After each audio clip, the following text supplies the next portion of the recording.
पादं बिन्दुसंयुक्तं नित्यं ध्यायन्ति योगिनः कामदं मोक्षदं चैव। ओंकाराय नमो नमः।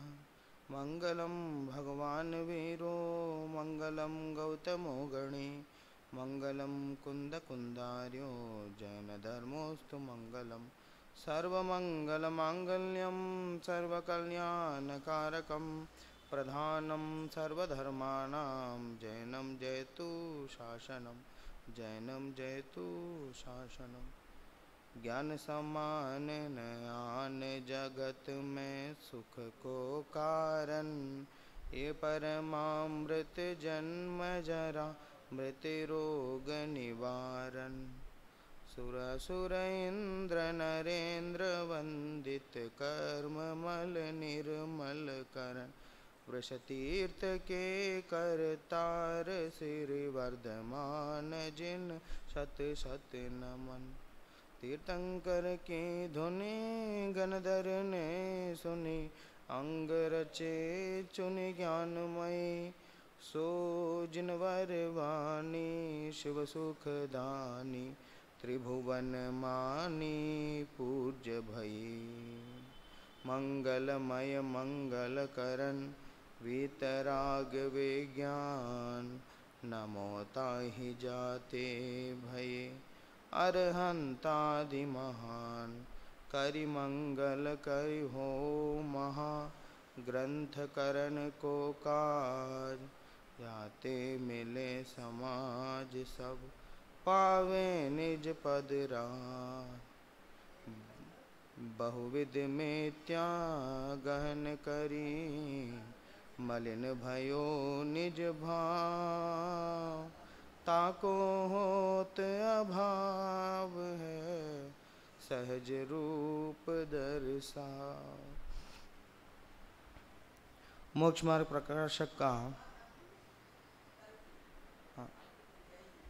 ये पांचवा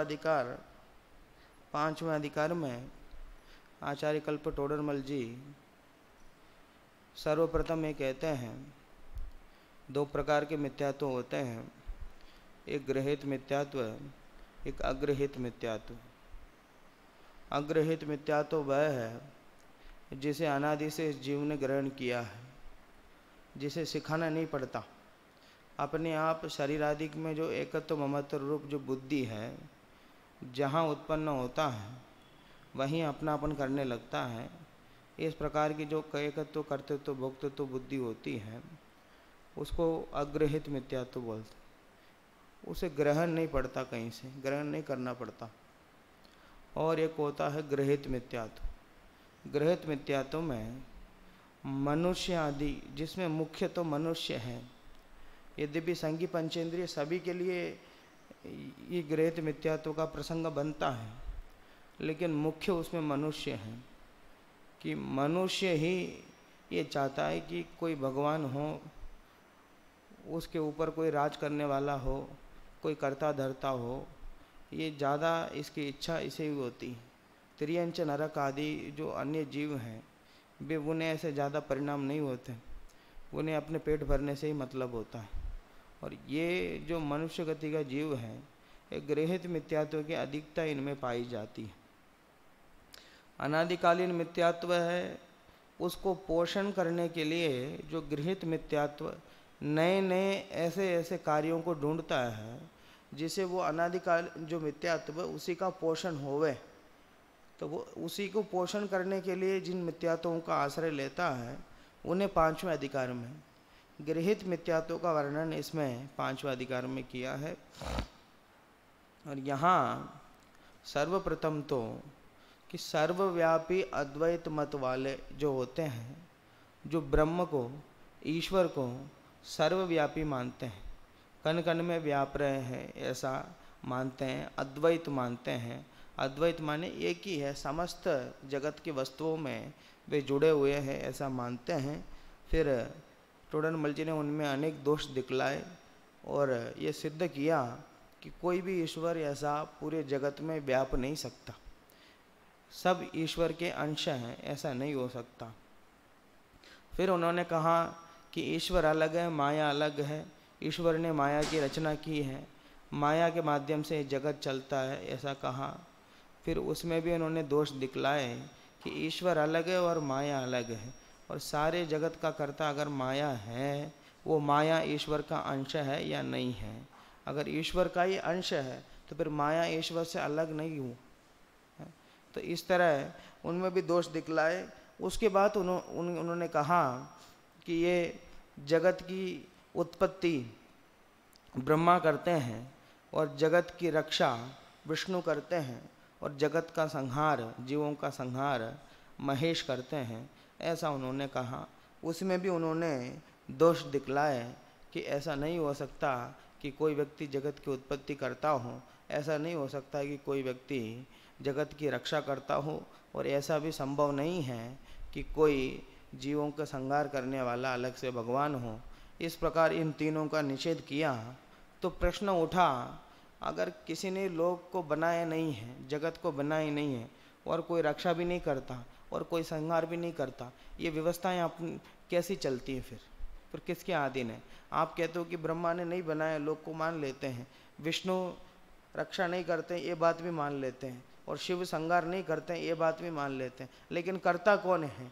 हमें तो इन नामों से मतलब नहीं है। हम तो कोई ना कोई उत्पत्ति करने वालों का नाम बता दो, रक्षा करने वालों का नाम बताओ, संहार करने वालों को नाम बताओ। तो कहते हैं कि ऐसा क्यों होता है? हम अपने ऊपर किसी अपने कार्यों का कर्ता धर्ता किसी को क्यों बनाना चाहते हैं? कहते हैं कि अनादि निधन है, कि ये जो लोक है ये अनादि निधन है, इसे किसी ने बनाया नहीं, कोई इसकी रक्षा करने वाले है ही नहीं है, और कोई इसका संहार करने वाला है नहीं है। ये जैन धर्म कहता है कि नहीं नहीं, जैन धर्म में तो कर्म सिद्धांत है।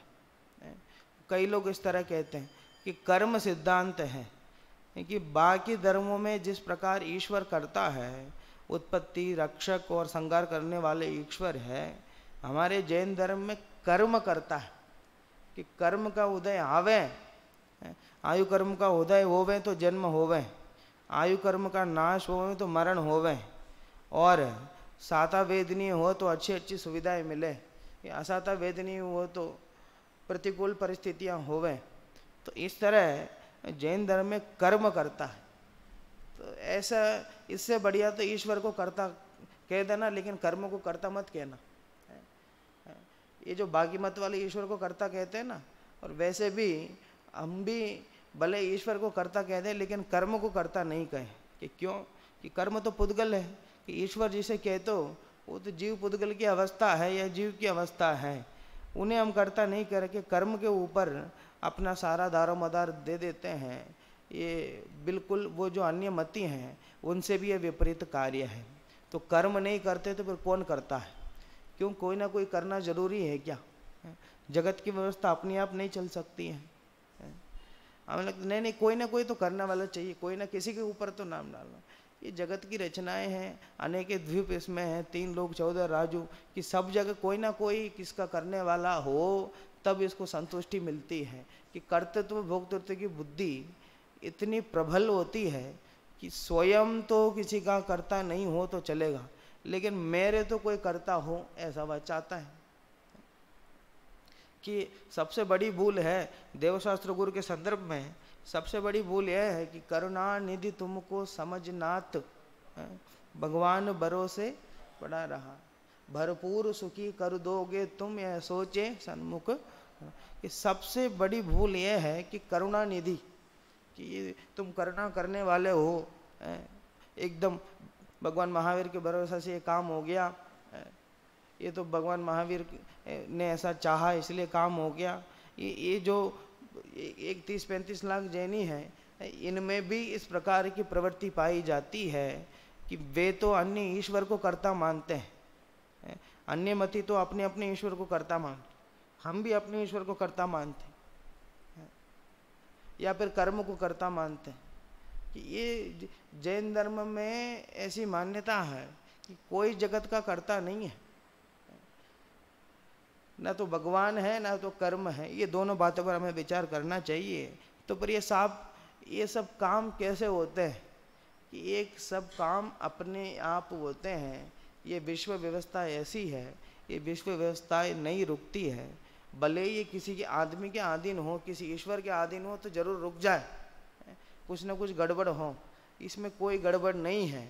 अगर किसी ने इस जगत को बनाया, कहीं तो एकदम पर्वती पर्वत बना दिया, एकदम कहीं समुद्र ही समुद्र बना दिया, और ज़मीन थोड़ा ही बना दी, एकदम कहीं जंगल ही जंगल बना दिया, कि कोई व्यक्ति बनाता कि बैठ कर के आपको ये जिम्मेदारी दी जाए कि भैया आपको एक मकान बनाना है, एकदम मेन बापूनगर जैसे एरिया में थोड़ी सी ज़मीन मिले कि कहें कि आपको एक मकान बनाना है, तो क्या करोगे? कि भाई जिसमें हम बहुत बढ़िया से रह सकें, जिसमें बढ़िया हॉल हो, बेडरूम हो, बाथरूम हो, ऐसा नहीं। आधी जगह में तो हम पहाड़ बना दें, और वो फिर जो बाकी जगह में उसमें 25% पानी पानी भर दें, फिर 25% रहने के लिए जगह बना दें। ऐसा करते हैं, घर बनाते हैं तो फिर आपने कहा कि लोक की रचना ईश्वर ने की है, तो ऐसा क्यों की है? इससे तो ये बात समझ में आ जाती है कि स्वयं सिद्ध है, लोक को किसी ने बनाई नहीं है। लोक की व्यवस्थाएं न तो लोक को किसी ने बनाया, और लोक में रहने वाले जीवों को उनकी अवस्थाएं भी यथावत होती हैं, कोई उनका करने धरने वाला नहीं है। अब ये नया प्रकरण शुरू कर रहे हैं, ब्रह्म से कुल प्रवृत्ति आदि का निषेध। तथा वे कहते हैं कि ब्रह्म से कुल प्रवृत्ति चल पड़ी है, 111 पेज नंबर है, कि ब्रह्म है, एक ब्रह्म जो ईश्वर है, उनसे कुल प्रवृत्ति आदि का निषेध प्रतिषेध करते हैं। तथा वे ही ब्रह्म से पुत्र पौत्रादि द्वारा कुल प्रवृत्ति कहते हैं, कि ब्रह्म के पुत्र हुए, फिर पौत्र हुए। इस प्रकार आज जितनी भी ये पीढ़ी हमें नजर आती है, आज जितने भी लोग हमें दिख रहे हैं, ये सब ब्रह्म के वंश में ही आए हैं, ऐसा वे समझते हैं। और कुलों में राक्षस, मनुष्य, देव और त्रियंचों के परस्पर प्रसूति भेद बतलाते हैं, कि कुलों में भी 4 प्रकार के कुल माने हैं, कि राक्षस कुल है, मनुष्य कुल है, देव कुल है, त्रियंच है। तो इनमें भी परस्पर प्रसूति भेद है, कि किसी में भी कोई पैदा हो जाता है, कि मनुष्य से भी त्रियंच पैदा हो सकता है, मनुष्य भी राक्षस पैदा हो जा सकता है। ऐसे प्रसूति भेद उन्होंने किया, कि महान देव से मनुष्य, व मनुष्य से देव, व त्रियंच से मनुष्य इत्यादि किसी माता किसी पिता से किसी पुत्र पुत्री का उत्पन्न होना बतलाते हैं। सो कैसे संभव है कि ये जो सारा कुल है, सारा वंश है, जितने भी प्राणी हैं, ये सब ब्रह्म से ही उत्पन्न हुए, ऐसा कहते हैं, और किसी योनि से किसी को पैदा होना कहते हैं। ये कैसे संभव है? तथा मन ही से व पवन आदि से व वीर्य सूंघने आदि से प्रसूति का होना बतलाते हैं। सो प्रत्यक्ष विरुद्ध भाषित होता है। ऐसे होने से पुत्र पौत्रादि का नियम कैसा रहा? पुत्र पौत्रादि का नियम भी नहीं रहेगा, इस प्रकार हम उत्पत्ति मानेंगे तो। तथा बड़े बड़े महंतों को अन्य अन्य माता पिता से हुआ कहते हैं। सो महंत पुरुष कुशीलवान माता पिता के कैसे उत्पन्न हुए होंगे? यह तो लोक में गाली है, कि उनमें इस प्रकार की मान्यता चलती है कि जो बड़े बड़े महंत पुरुष हुए हैं, वे माता तो कुछ कोई और, पिता कोई और, उनमें से पैदा हुआ बतलाते हैं। तो ये जो हम टोडरमल जी के बारे में कहते हैं कि उनने समाज को पढ़ा है, ये समस्त जानकारी उनको थी। ये 5वें अधिकार में पूरे एक एक धर्म के बारे में उन्होंने लिखा। अब कहते हैं कि यह तो लोक में गाली है, कि किसी और माता और किसी और पिता के द्वारा उत्पन्न होना, ये कुशीलवान माता पिता के उत्पन्न हुआ और उसे महंत कहते हैं। तो यह तो लोक में गाली है। फिर ऐसा कहकर उनको महंतपना किस लिए कहते हो? और एक तो ऐसा भी कहते हो कि अलग जगह से उत्पन्न हुए हैं, तथा ऐसा भी कहते हो कि वे महंत हैं, कि दोनों बातें एक साथ संभव नहीं हैं। तथा गणेश आदि की मैल आदि से उत्पत्ति बतलाते हैं, वह किसी के अंग में किसी में जुड़े बतलाते हैं, इत्यादि अनेक प्रत्यक्ष विरुद्ध के बातें कहते हैं, कि थोड़ा तो त्रियंच हो और बाकी शरीर मनुष्य हो और मैल आदि से ही उत्पन्न हो गए। इस प्रकार अनेक प्रत्यक्ष विरुद्ध बातें करती हैं, ये जो बात बिल्कुल वैज्ञानिक स्तर पर भी और एक सामान्य है लोक व्यवहार के स्तर पर भी एकदम विरुद्ध भाषित होती है, ऐसी बातें होती नहीं हो, ऐसा हमें लगता है।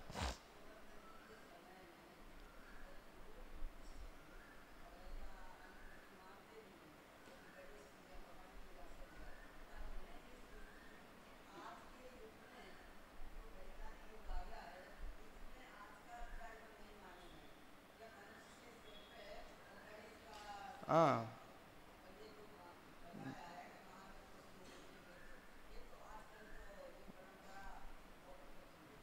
लेकिन लेकिन उसी समय, हाँ उसी समय उनको ये तो एकदम धर्म से हमको जोड़ना है इस बात को कि वे वैज्ञानिक जो हैं कि वो केवल उनको मान लीजिए परीक्षण करना है, निरूपण करना है, इतने उनका प्रयोजन है। लेकिन हमें गृहीत मिथ्यात्व में नहीं फंसना है। गृहीत मिथ्यात्व से मुक्त होने के अर्थ में इसको ग्रहण करना हमको। चलिए, इस प्रकार कि कोई किसी का कुल नहीं है, कोई कहीं से उत्पन्न नहीं हुआ है, ये सब प्रत्यक्ष विरुद्ध बातें हैं। अवतार मीमांसा कि तथा 24 अवतार हुए कहते हैं, 24 के नाम या उन्होंने गिनाए हैं। विष्णु जो जिन्हें कहते हैं, जो लोक की रक्षा करते हैं, उनके 24 अवतार हुए ऐसा कहते हैं। वहाँ कितने ही अवतारों को पूर्ण अवतार कहते हैं, कितनों को अंश अवतार कहते हैं। कि कितनों को तो ऐसा कहते हैं कि पूरा अवतार उन्होंने लिया, पूरा अवतार लेकर के पूरा काल बिताया और वहाँ पूर्ण रहे, और कितनों को अंश अवतार ले, केवल अंश रूप से अवतार लिया ऐसा कहते हैं। सो पूर्ण अवतार हुए तब ब्रह्म अन्यत्र व्यापक रहा या नहीं रहा। जब पूर्ण अवतार उन्होंने लिया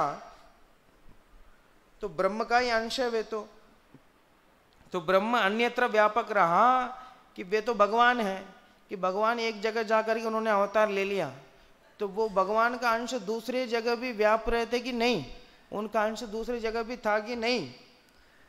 यदि रहा तो इन अवतारों को पूर्ण अवतार किस लिए कहते हो? अगर उनका अंश दूसरी जगह पे भी रहा तो फिर उन्हें पूर्ण अवतार क्यों कहते हो? क्योंकि अभी अंश तो अलग अलग जगह है, तो ये भी अंश अवतार ही हुआ ना, पूर्ण अवतार कैसा हुआ? यदि व्यापक नहीं रहा तो एतावन मात्र ही ब्रह्म रहा। अगर कहोगे कि व्यापक नहीं है, जो अवतार लिया उसी में पूरे प्रदेश उसी में रहते हैं, पूरा उसी में रहते हैं, तो अगर जो अवतार लिया उतने ही मात्र ब्रह्म हुए। अगर ऐसा कहो कि अन्यत्र व्याप नहीं रहे हैं, पूर्ण अवतार उन्होंने ले लिया, कि जो अवतार उन्होंने लिया तो पूर्ण रूप से उसी में तो स्थिर हुए, इसका मतलब बाकी जगह ब्रह्म नहीं है। तथा अंशावतार हुए, वहां ब्रह्म का अंश तो सर्वत्र कहते हो, इसमें क्या अधिकता हुई? अगर कहोगे कि नहीं नहीं अंशावतार है, कि अंशावतार कहोगे तो पहले ही कह चुके हो कि एक ब्रह्म है और सारा जगत ब्रह्म का अंश है।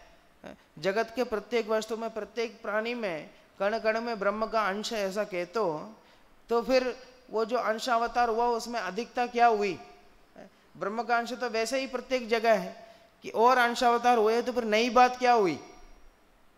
तथा कार्य तो तुच्छता, और उसके लिए ब्रह्म ने स्वयं अवतार धारण किया कहते हैं। सो मालूम होता है कि बिना अवतार धारण किए ब्रह्म की शक्ति वह कार्य करने की नहीं थी, क्योंकि जो कार्य अल्प उद्यम से हो वह बहुत उद्यम किस लिए करें? वहां बहुत उद्यम करने की क्या जरूरत थी?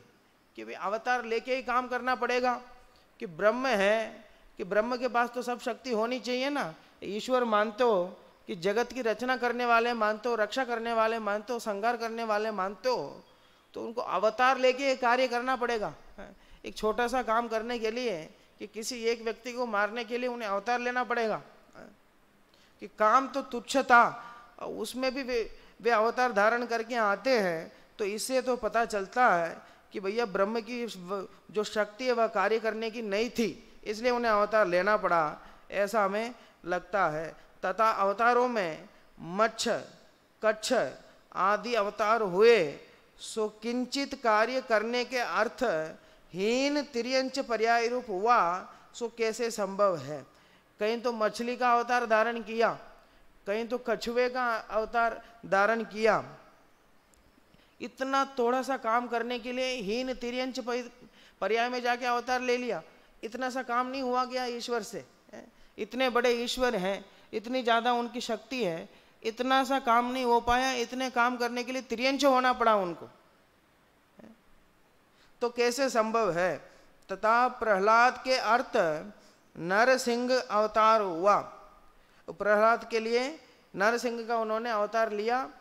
हाँ, सो हरिनांकुश को ऐसा क्यों होने दिया और कितने ही काल तक अपने भक्त को किस लिए दुख दिलाया कि भैया प्रहलाद के लिए अगर नरसिंह का आपने अवतार लिया तो वो जो हरिनांकुश है, जो उसके विपरीत हुआ, जिसका वध किया, उसको ऐसा होने क्यों दिया कि सब भक्त हैं, सब में तुम्हारा अंश है।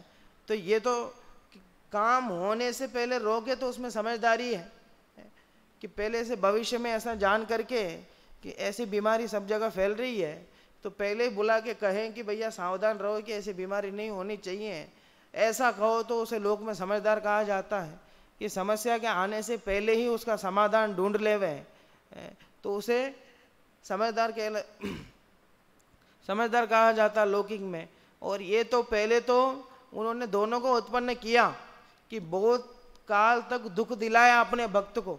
जिसे बचाने के लिए अवतार लिया वो उसको बहुत काल तक तो दुख दिलाया कि बाद में अवतार लिया फिर उसका उन्होंने वध किया। ऐसा कहते हैं कि भैया अगर तुम्हें पहले ही पता था सब ब्रह्म के अंश है कि वो अपने भक्त को दुख देने वाला है तो उसको ऐसा होने क्यों दिया?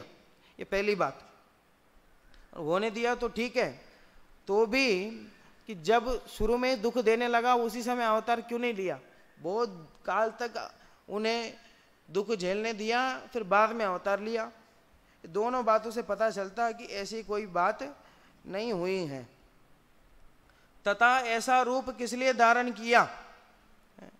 क्यों ऐसा रूप धारण करने की जरूरत क्या थी? कि सीधे जाकर के उनका वध नहीं कर सकते थे कि सीधा जाकर के संहार करने वाले ब्रह्मा, विष्णु और महेश, ये तीनों ही ब्रह्म का ही अंश है ना, तो महेश को कह के उसका संहार कर लेते कि आपको अवतार लेने की क्या जरूरत पड़ी? ये तीनों ही आपके सेवक है ना, एक ब्रह्म के ही सेवक है, ब्रह्म के ही अंश है, तो महेश को बेच करके उन्हें संहार कर लेते हैं कि आपको अवतार लेने की क्या जरूरत पड़ी। तथा नाभिराज के वृषभावतार हुआ बतलाते हैं, सो नाभि को पुत्र पने का सुख उपजाने को अवतार धारण किया। कि नाभि राजा एक थे कि उनके पास जाकर के वृषभ नाम का अवतार हुआ, ऐसा कहते हैं। सो नाभि को पुत्र पने का सुख उपजाने के लिए अवतार लिया कि नाभि राजा जो थे उनको पुत्र उत्पन्न नहीं हो रहा था, उनको पुत्र पने का सुख होवे, इसलिए उनके यहाँ जाकर के वृषभ अवतार उन्होंने धारण किया। और धारण तो किया, फिर घोर तपश्चरण किस लिए किया? उनको तो कुछ साध्य था ही नहीं कि एक तो नाभि राजा के यहाँ पुत्र हुआ नहीं था कि पुत्र उत्पत्ति का थोड़ा आनंद मिले नाभि राजा को, इसलिए जाकर के वृषभावतार लिया वहाँ। ठीक है, यहाँ तक तो बात समझ में आती है। और वहाँ घोर तपश्चरण किया अनेकों काल तक वृषभ बन करके। तो वो क्यों किया? ये तो स्वयं ईश्वर है। अब ईश्वर को अभी तपश्चरण करके क्या प्राप्त करनी है? ये तो ईश्वर का अवतार है ना कि ईश्वर तो पूर्ण अपने आप में संपूर्ण है, अपने आप में संपूर्ण है, तो उन्हें इस तरह तपश्चरण करने की क्या जरूरत पड़ी? उन्हें तो कुछ साध्य ही नहीं है। वे तो अपनी मर्जी से कि जब जरूरत पड़े तब अवतार ले लेते हैं, जब जरूरत पड़े तो लोग की रक्षा करते हैं, जब जरूरत पड़े लोग की उत्पत्ति करते हैं, जब जरूरत पड़े तब उनकी इच्छा खत्म हो जाए पूरा लोक को नाश कर देते हैं। सब उनके लिए सारी शक्ति तो प्रकट है, फिर तपश्चरण क्यों किया अवतार धारण करके? तो कहेगा कि जगत के दिखलाने को किया कि भैया तुम समझते तो वो नहीं कि उन्होंने अवतार लिया है कि जगत को दिखाने के लिए कि तपश्चरण करने से आत्म शांति मिलती है, तपश्चरण करने से आत्मा की प्राप्ति होती है। ऐसा तपश्चरण करके तपश्चरण का अच्छा फल दिखाने के लिए उन्होंने तपश्चरण किया अवतार में। ये सब जगह विरोध मत करो हमारी बातों का, पहले समझो तो बात को। उन्हें क्या कि उन्होंने घोर तपश्चरण किया, वो किस लिए किया? कि जगत को दिखाने के लिए किया। अच्छा तो सुनो कि तब कोई अवतार तो तपश्चरण दिखाएं कि कोई अवतार भोगादिक दिखाएं, वहाँ जगत किसको भला जाने। कोई अवतार में तो तपादि करते हो कि किसी अवतार में भोगादि करते हो, और दोनों ही जगत को दिखाने के लिए करते हो, तो जगत किसको भला माने, तपादि को भला माने कि भोगादि को भला माने, ये बताओ। कि जगत को दिखाना क्या चाहते हो, तप ही दिखाना चाहता तो समस्त अवतार में तप दिखाओ, कि एकाध अवतार में तो तप दिखाते हो, अनेक अवतार में भोगादि को दिखाते हो। तो ये जो जगत को दिखाने वाले तर्क है, तो ये भी असंभव है, इसमें भी कोई बात जमती नहीं है। फिर वह कहता है कि एक अरहंत नाम का राजा हुआ, उससे वृषभावतार का मत अंगीकार करके जैन मत प्रकट किया। सो जैन में कोई एक अरहंत नहीं हुआ, जो सर्वज्ञ पद पाकर पूजने योग्य हो, उसी का नाम अरहंत है, अरहत है। कि वे जैन धर्म कहाँ से प्रकट हुआ, ये उनके ग्रंथों में लिखा है। क्या लिखते हैं, एक अरहंत नाम का राजा हुआ, उसने जो वृषभावतार हुआ ना, जिसने घोर तपस्या किया था, नाभि राजा के यहाँ जो पैदा हुआ वही वृषभावतार, वहाँ घोर तपस्या किया था, उनके मत को अंगीकार कर लिया, फिर जैन मत प्रकट किया। सो जैन में कोई एक अरहंत तो नहीं है, अरहंत नाम पा करके उन्होंने उसको राजा बना दिया, और वृषभ जो आदिनाथ तीर्थंकर हुए उनको एक अवतार बना दिया, और अरहंत राजा ने ऋषभ पद को उस मत को धारण किया, फिर जैन मत को चला, ऐसा मानते हैं। वहां तो ऋषभ राजा स्वयं अरिहंत बने अपने आत्मा के आश्रय से, तो उस बात को ऐसे प्रस्तुत किया। एक अरहंत राजा हुआ, उसने वृषभावतार का मत अंगीकार किया, फिर जैन मत प्रकट किया, ऐसा कहते हैं। कि भैया जैन धर्म में अरहंत तो उसे कहते हैं, कोई राजा वाजा का नाम अरहंत नहीं है। कोई अपना नाम अरहंत रख लें तो उससे अरहंत नहीं होगा, कि जो सर्वज्ञ पद को पाकर पूजने योग्य होते हैं उसका नाम अरहंत है। उन्हें किसी के मत अंगीकार करने की जरूरत क्या है। तथा राम कृष्ण इन दोनों अवतारों को मुख्य कहते हैं। तो वो जो 24 अवतार है, 24 अवतार में से कि राम का अवतार और कृष्ण का अवतार, इन दोनों को मुख्य कहते हैं। सो रामावतार ने क्या किया, सीता के अर्थ विलाप करके रावण से लड़कर उसे मारकर राज्य किया। ये दोनों को मुख्य कहा, थोड़ा ध्यान देना इस बात पे। राम के अवतार को और कृष्ण के अवतार को मुख्य कहा। अब राम ने क्या किया कि सीता के अर्थ विलाप किया, सीता के अर्थ लड़ाई की, लोगों को जोड़ा, लंका तक गए और वहां जाकर के रावण को जीता, फिर राज्य किया सीता के साथ। ये बात ठीक है। और कृष्णावतार में पहले ग्वाला होकर परस्त्री गोपियों के अर्थ नाना विपरीत निंद्य चेष्टाएं करके फिर जरासंध आदि को मारकर राज्य किया। सो ऐसे कार्य करने में क्या सिद्धि हुई।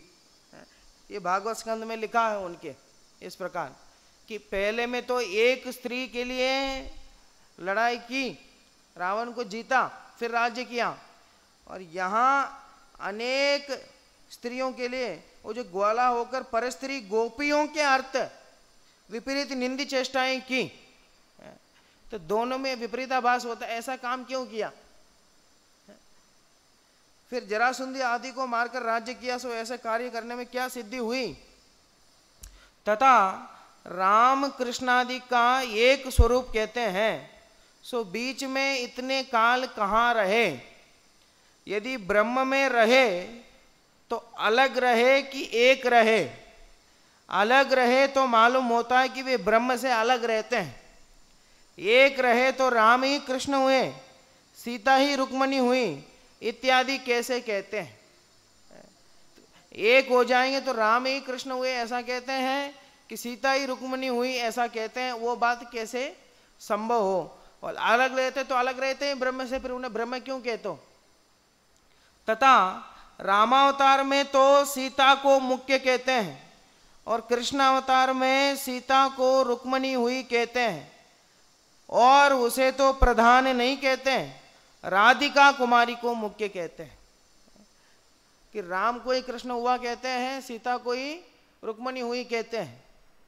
वहां तो राम को मुख्य बनाया रामावतार में और सीता को मुख्य बनाया, और यहाँ कृष्णावतार में कृष्ण को मुख्य बना दिया, लेकिन रुक्मणी को मुख्य नहीं बनाया, राधिका कुमारी को मुख्य बना दिया। एकदम विरुद्ध बातें हैं। तथा पूछें तब कहता है कि राधिका भक्त थी, सो निज स्त्री को छोड़कर दासी को मुख्य करना कैसे बनता है? कि भैया राधिका है वो भक्त थी, कृष्ण की बहुत भक्ति करती थी, इसलिए कृष्ण ने उसे अंगीकार कर लिया। तो कोई अपनी निज स्त्री को छोड़कर जो अपनी भक्ति करें उसको ग्रहण करें तो लोक में क्या कहा जाएगा उसे? तथा कृष्ण के तो राधिका सहित परस्त्री सेवन के सर्व विधान हुए, सो यह भक्ति कैसी की? ऐसे कार्य तो महानिंद्य है। तथा रुक्मिणी को छोड़कर राधा को मुख्य किया, सो परस्त्री सेवन को भला जान किया होगा। ये पूरे उन्होंने उस अवतार में रुक्मिणी को छोड़ करके राधा को मुख्य किया, तो इससे तो क्या पता चलता है? परस्त्री सेवन को आपने अच्छा बताया, आपने अवतार में से क्या बताया, क्या संदेश दिया, जगत को क्या दिखाया? परस्त्री सेवन अच्छा है। तथा एक राधा में ही आसक्त नहीं हुए, अन्य गोपिका कुब्जा आदि अनेक परस्त्रियों में भी आसक्त हुआ, सो यह अवतार ऐसे ही कार्य का अधिकारी हुआ। फिर कहते हैं कि लक्ष्मी उसकी स्त्री है, धनादि को लक्ष्मी कहते हैं, सो यह तो पृथ्वी आदि में जिस प्रकार पाषाण धूल है उसी प्रकार रत्न स्वर्णादि धन देखते हैं। तो लक्ष्मी को उनको स्त्री बतलाते हैं। वे लक्ष्मी तो किसे कहते हैं? जो धनादि के हैं उसे लक्ष्मी कहते हैं।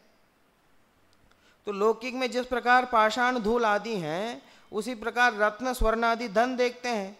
तो यह अलग लक्ष्मी कौन है जिसका भरतार नारायण है? यह अलग से में लक्ष्मी कौन सी आ गई है? लक्ष्मी किसी का रूप है कि केवल धन आदि को लक्ष्मी बोलते हो? धन आदि को लक्ष्मी बोलते हो, रत्न आदि को लक्ष्मी बोलते हो, तो जैसे पाषाण है धूल है वैसे वे भी हैं। तो ये अलग से कौन सी लक्ष्मी आ गई जिसके भरतार नारायण है? तथा सीतादि को माया का स्वरूप कहते हैं, सो इनमें आसक्त हुए तब माया में आसक्त कैसे न हुए? कि सीता को माया का स्वरूप कहते हैं, तो इनमें आसक्त अगर रामावतार हुआ तो वे माया में आसक्त हुए कि नहीं? कहाँ तक कहें कि जो निरूपण करते हैं सो विरुद्ध करते हैं, परंतु जीवों को भोगादि की कथा अच्छी लगती है, इसलिए उनका कहना प्रिय लगता है। कि कहाँ तक कहे, कितनी ऐसे विपरीत बातें हैं कि कहीं कुछ वर्णन करते हैं, कहीं कुछ वर्णन करते, कहीं तो एकदम संयम आदि धारण करने की बात करते हैं, एकदम ईश्वर की सेवा करने की बात करते हैं, कहीं एकदम भोगादि की सेवा करने की बात करते हैं। कि किसी अवतार में तो एकदम अच्छे कार्य करना बतलाते हैं और किसी अवतार में एकदम भोगादि को करते हैं। कि कितने अनेक आपस में ऐसी विपरीत बातें हैं। लेकिन क्या करें कि अगर ऐसी बात है कि आप जगत को तो छोड़ो, जो हमारे आंखों से दिख नहीं रहा है उसकी बात तो छोड़ो, जो हमारे आंखों से दिखे ऐसी दुनिया, जितने देश हम जानते हैं, इनमें भी तो इनको ही मानने वाले हैं सबसे ज़्यादा। कि सबसे ज़्यादा लोग तो इनको ही मानने वाले हैं। ये जो 125 करोड़ 130 करोड़ जो हम मानते हैं भारत की संख्या, कि इसमें से जैनों को मानने वाले कितने हैं? जैन मत को मानने वाले ये 30-35 लाख जितने हैं उतने जैन मत ही हैं। कि बाकी सब तो ये हैं, ये तो 90-100 करोड़ तो यही है ना इनको मानने वाले। केवल हिंदुस्तान की बात करो, भाई ऐसा क्यों होता है? कहते हैं भैया ये भोगादि की कथा जो है ये अच्छी लगती है। शुद्ध परिषिदानुभूदा सव्व सभी काम भोग बंद कहा, ये यस्वलंबो नवरिन सुलभो व्यहतस। ये कि पहले से ये बातें सुन के ये बातें एकदम अच्छी लगती है। एकदम हिमालय से जो गंगा नदी निकलती है वो बंगाल की खाड़ी में जाकर के वो समुद्र में वो गंगा जाके मिलती है। लगभग 1500 मील उतने दूर वो तय करके वहाँ तक पहुँचती है। और एक रुपया खर्चा नहीं होता इसमें, ये अपने आप स्वयं व्यवस्था है, अपने आप वो गंगा नदी वहाँ तक पहुँच जाती है, बंगाल की खाड़ी तक। अब वहाँ से एक गड़ा पानी भर के और वापस गंगोत्री तक जाना है, वापस हिमालय तक जाना है, कितना खर्चा होगा उसका? केवल एक गड़ा पानी, वो जो गंगा का पानी है वो वहाँ जाके बंगाल की खाड़ी में मिल रहा है, उस वहाँ से एक गड़ा पानी को लेकर के वापस वहाँ डालें जहाँ से नदी निकली है, उसको बोलते उल्टी गंगा बहाना। लोग एक में बोलते हैं ना, एक गड़े की पानी तो दूर, एक लोटा पानी भी एकदम वहाँ से जोर से हम फेंके तो वापस वहाँ तक पहुँच जाएगा, और उसको लेके जाने में कितना खर्चा आएगा क्या? ऐसे ही भैया जगत में एकदम काम तो ऐसा ही हो रहा है कि यहाँ हम विपरीत हम श्रद्धान करें, माहौल तो ऐसा है, अखबार पढ़ो, अन्य चीज़ें पढ़ो, लोगों से बात करो, जाओ, सब जगह कर्तृत्व की बात है, सब जगह भोग की बात है। ये भोग की बात अच्छी लगती, शास्त्र की बात में इतना आनंद नहीं आता, कि वस्तु स्वरूप की बात में इतना आनंद नहीं आता। इसको एकदम भोग आदि की बात करें तो एकदम मजा आ जाने लगता, कि चर्चाएं इसके एकदम आनंददायी होती हैं, इसलिए कि उनका कहना प्रिय लगता है। लेकिन वास्तव में देखें तो सही गंगा तो ये है, सीधी गंगा तो यही जैन धर्म ही है, वस्तु स्वरूप को बताने वाले होने से। अब लेकिन क्या करें, उल्टी गंगा बहाने वालों की संख्या ज़्यादा है, कि माहौल ऐसा ही हो गया है, तो ये बात समझ में नहीं आती। ये भोगादि की गता एकदम अच्छी लगती है, इसलिए लोग उसमें विवेक से निर्णय नहीं करते, कि एक बार सोचते नहीं है कि जिसको रामावतार में एक स्त्री को पाने के लिए जिसने पूरी वो जिंदगी लगा करके एकदम न्याय तरीके से लड़ाई करके इसने रावण को जीता, उसी ने दूसरे अवतार में कृष्ण बन करके वो अनेक गोपियों के सेवन, परस्त्री सेवन, निजी स्त्री को छोड़ करके परस्त्री सेवन को बताया, तो ये कैसे हुआ? तो एक में तो ये एक अलग सिद्धांत है, ये अलग शिक्षा देव है, और दूसरे अवतार में अलग शिक्षा देव है। इतना विचार कोई करता नहीं, ये तो भगवान की लीला है, ये भगवान की लीला ऐसा करके उसको ग्रहण कर लेते हैं। ये भोगादि कथा अच्छी लगती है, इसलिए उसको ग्रहण कर लेते हैं। तो लक्ष्मी किसी की स्त्री कहा, तो लक्ष्मी तो पुद्गल पदार्थ है, पुद्गल पदार्थ को लक्ष्मी कहते हो, धनादि को लक्ष्मी कहते हो, तो पर उनकी स्त्री कौन है? ये धनादि उनकी स्त्री है। ऐसे अवतार कहे हैं, इनको ब्रह्म स्वरूप कहते हैं, तथा औरों को भी ब्रह्म स्वरूप कहते हैं। एक तो महादेव को ब्रह्म स्वरूप मानते हैं, उसे योगी कहते हैं। सो योग किस लिए ग्रहण किया? इनको भी ब्रह्म स्वरूप कहा, विष्णु आदि हैं, कृष्ण आदि, इनको ब्रह्म स्वरूप कहा, और महेश आदि ब्रह्मा आदि उनको भी ब्रह्म स्वरूप कहा। अब महेश पर बात आती है कि एक तो महादेव है, उनको भी ब्रह्म स्वरूप मानतो और उसे योगी कहतो, तो योग किस लिए ग्रहण किया? प्रयोजन क्या? योग धारण करने के पीछे प्रयोजन क्या है? तथा मृग छाला भस्म धारण करना कहते हैं। सो किस अर्थ धारण किया? तो योग कर रहे हो तो योग क्यों करते हो, सबसे पहली बात ये। और दूसरी बात, मृग छाला और भस्म धारण करते हो, अब वो किस लिए करते हो? तथा रुंडमाला पहनते हैं, सो हड्डी को तो छूना भी निंद्य है, उसे गले में किस अर्थ धारण करते हो? हड्डी को तो छूना भी निंद्य मानते हैं लोक में, उसकी माला बना करके गले में पहनते हो, वो किस लिए पहनते हो? सर्पादि सहित हैं, सो इसमें कौन बड़ाई है? सर्प आदि को धारण करते हो, इसमें कौन सी बड़ाई हो गई?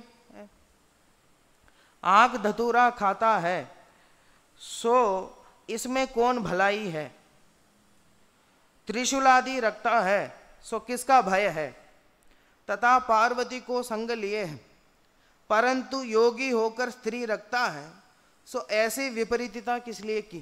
तो योग भी रखतो, योग भी धारण करतो, और ऊपर से स्त्री भी रखतो, कि कामासक्त था तो घर में ही रहता, तथा उसने नाना प्रकार विपरीत चेष्टा की, उसका प्रयोजन तो कुछ भाषित नहीं होता, बावले जैसा कर्तव्य भाषित होता है, उसे ब्रह्म स्वरूप कहते हैं।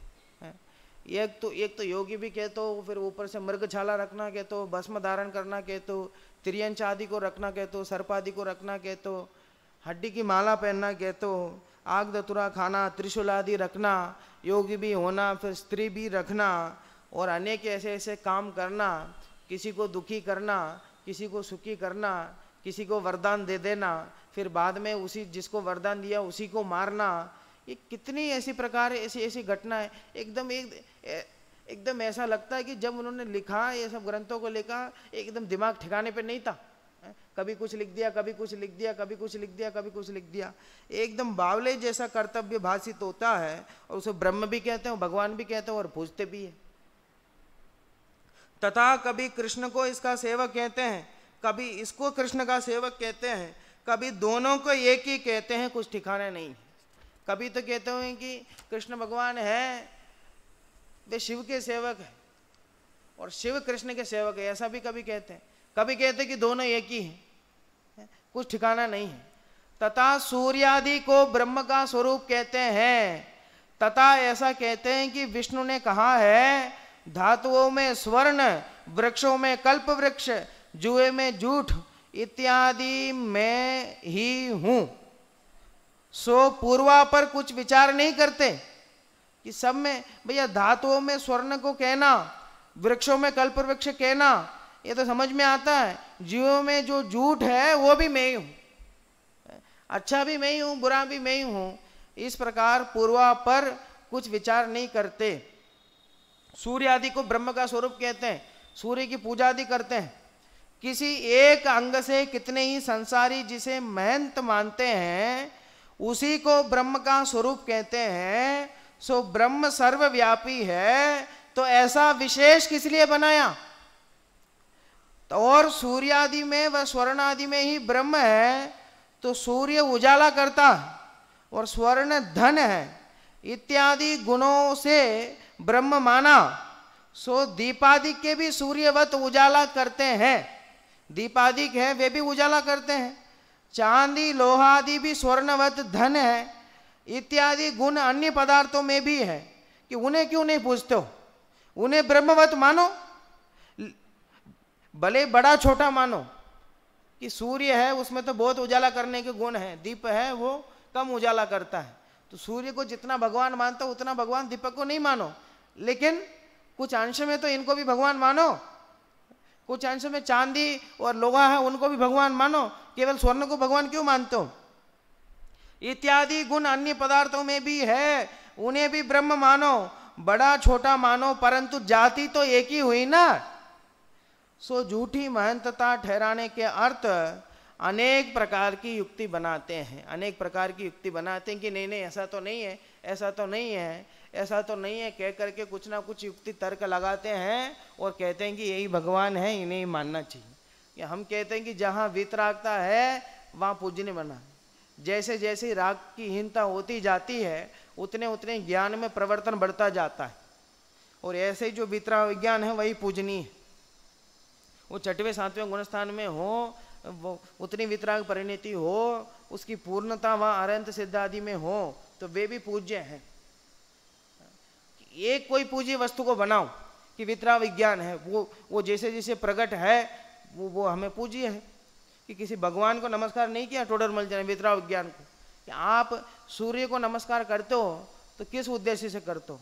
कि साहब वो उजाला करता है इसलिए नमस्कार करते हैं, तो उजाला तो दीपक भी करता है। नहीं, वो तो बहुत सारा उजाला करता है ना, पूरे जगत को उजाला करता है। तो ठीक है, वो जगत को उजाला करता है तो 100 बार उनको नमस्कार करो, तो एक बार तो कम से कम दीपक को नमस्कार करो, उतने ही गुण है ना, जाति तो एक ही हुई ना। तो इत्यादि प्रत्यक्ष विरुद्ध बात कहते हैं, और उनसे तर्क से जवाब मांगो तो झूठी युक्तियां बनाते हैं। तथा अनेक ज्वाला मालिनी आदि देवियों को माया का स्वरूप कहकर हिंसादिक पाप उत्पन्न करके उन्हें पूजना ठहराते हैं। सो माया तो निंद्य है, उसका पूजना कैसे संभव है? माया से दूर रहने की बात कहते हैं। जगत में ये तो ईश्वर की माया है, ईश्वर की माया में अपनापन नहीं करना। ये जितनी भी संपत्ति आदि हमें मिली है ना, ये सब ईश्वर की माया है, उसमें अपनापन नहीं करना, उससे दूर रहना, ऐसा उपदेश बोलते हो। फिर बाद में कहते हो कि वे पूजनीय हैं, तो उनका पूजना कैसे संभव है और हिंसादि करना कैसे भला होगा? तथा गाय सर्प आदि पशु अभक्ष्य भक्षण आदि सहित उन्हें पूज्य कहते हैं। अग्नि पवन जलादि को देव ठहराकर पूज्य कहते हैं, वृक्षादि को युक्ति बनाकर पूज्य कहते हैं। बहुत क्या कहें, पुरुष लिंगी नाम सहित जो हमें जो हों उन्हें ब्रह्म की कल्पना करते हैं, और स्त्रीलिंगी नाम सहित हों उनमें माया की कल्पना करके अनेक वस्तुओं का पूजन ठहराते हैं।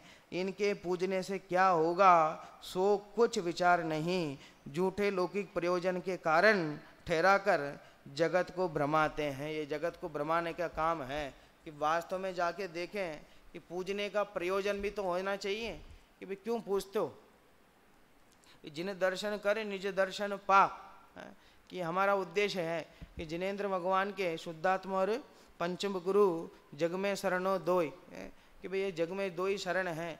कि शुरुआत में जब धर्म की जो प्राथमिक अवस्था है उस अवस्था में देवशास्त्र गुरु का श्रद्धान होगा, उसके माध्यम से धर्म में प्रवृत्ति होगी, फिर आत्मा का ज्ञान करता करता, आत्मा के विकल्पों को करता करता फिर वो आत्मा अनुभव करता हो तो स्वयं भगवान बन जाता है। ये हमारा पूजने का उद्देश्य है, वितरागियों को पूजने का उद्देश्य है। लेकिन वहाँ जो ईश्वर है उनको पूजो तो ठीक है, लेकिन कितने ऐसे वस्तु बना लिए पूजने के नाम पर। जगत में जो मिले उसको पूजना शुरू कर दो, वृक्ष आदि को, गाय आदि को, सर्प आदि को, तिर्यंश आदि, कि कितने ऐसे हैं कि कितने वस्तुओं को ऐसा बना लिया कि जिनके पूछने पर क्यों पूछते हो कि कोई जवाब नहीं, कि केवल इसे लौकिक कार्य की सिद्धि मानते कि इनको पूजने से लौकिक कार्य की सिद्धि होगी। ऐसा करके ये जगत को भ्रमाने का काम है कि जब अपने पुण्य कर्म का, पाप कर्म का जैसा उदय होगा वैसे ही होगा, आयु कर्म का जितना उदय होगा उतना ही उदय होगा। और किसी की सेवा करने से कोई आयु कर्म बढ़ने वाला नहीं है, और किसी की सेवा करने से आयु कर्म घटने वाला नहीं है। वो चाहे सम्यक दृष्टि क्यों ना हो, लेकिन नरक गति का बंध हुआ है, और चाहे पहला नरक ही क्यों ना हो, और नरक में तो जाना पड़ेगा। कि जैन धर्म में ऐसी कोई व्यवस्था नहीं है कि वो भगवान बनने वाला जीव हो उसको कोई सुविधा मिले। भैया जैसे वस्तु स्वरूप है वैसे ही वस्तु स्वरूप है, वो किसी के लिए नहीं है। पूजने मात्र से कोई किसी को विशेष फल मिलने वाला नहीं है। इस प्रकार विविध वस्तुओं को दिखा करके उन्हें पूजने की प्रेरणा देना ये जगत को भ्रमाने का काम है।